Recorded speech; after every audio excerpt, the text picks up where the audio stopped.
Can you see my breath? That means it's getting cold out, folks.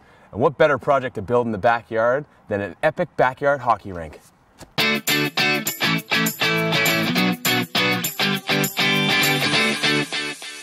First things first, let's get a nice level patch in our backyard. Find something that doesn't have too much of a grade slope to it, so that way when you fill it up, you have a nice level rink. Next step, mark out where your rink's gonna go using corner stakes. I'm gonna use these spikes and put 4x4 posts in for the corners of my rink, and then it'll help me identify where I need to run my boards. So the key factor when you're doing any survey, you wanna know how big your tarp is. The tarp here is gonna be a 32 by 50. That means that you need to allow for excess to go over your boards. If I'm using 2x10s, that means I want 2 feet on each side to flap over.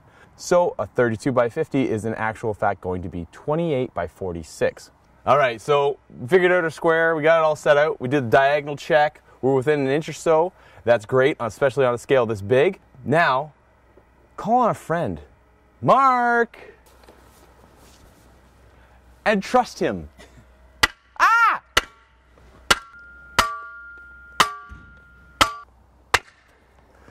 I've got all my posts in place. I'm gonna wrap a string. This will give me a straight line to follow when I'm running my boards.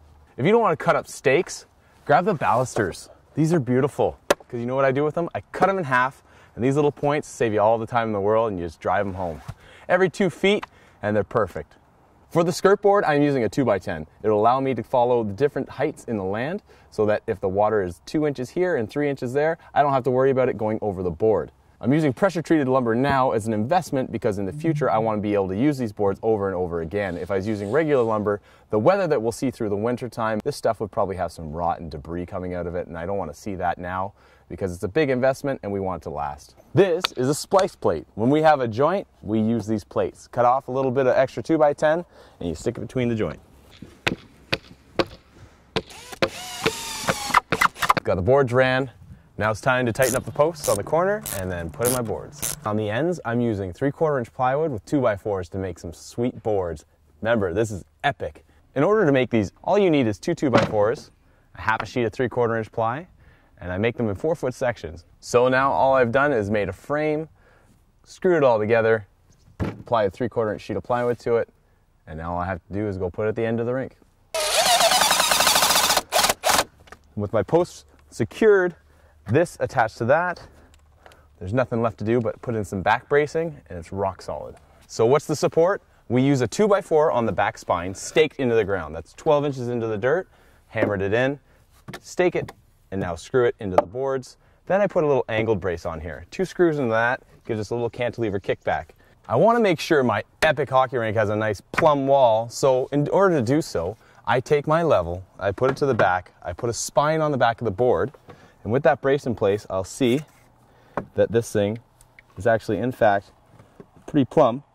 Now, I put a diagonal bracing in place, and once it's there and set, all I have to do is take my stake, drive it in the ground, making sure that it's on an X angle. So that way, when this pulls back, this pulls up, it's locked in nice and tight. All I have to do now is sink in a couple screws, and we're rock solid. Well, it's been a long afternoon, but folks, the epic rink is built. We've got our frame, 2x10 skirting going all the way down the boards. We've got our 4x4 posts in the corner, ready to take on some action. Then over here on the end, we've built up these beautiful 3/4 inch plywood frame boxes. Each one reinforced with a 2x4, and each one has its own spine brace that's staked into the ground, giving it rock solid ability to take those hits when the play gets a little rough, all right? So now, last thing to do, we lay out our tarp. Roll it out 50 feet, and then open up the width. What we're looking for is 1.5 feet on each side to 2 feet to roll over the boards. I've got out my hammer tacker. If you don't have one of these, it's a beautiful investment to have. I'm going to staple this in. The reason I'm stapling it is because there's gonna be no weight on this end of the sheet when it's against the boards. I've got enough slack here that the water will fill, and it won't pull down on the tarp. Using clamps is always a good thing, so that make sure that you have a lot of excess, and then tack away. And this just prevents the water from running out over the lip. I've got lots of excess, so that means that the water won't have any pressure to pull the tarp back in. Remember that. Excess over the edges, you won't have to worry about leakage. Well, there you have it. The epic hockey rink built and concluded. All we're waiting for now is a couple good sub-zero nights, and for that hose to fill up this rink.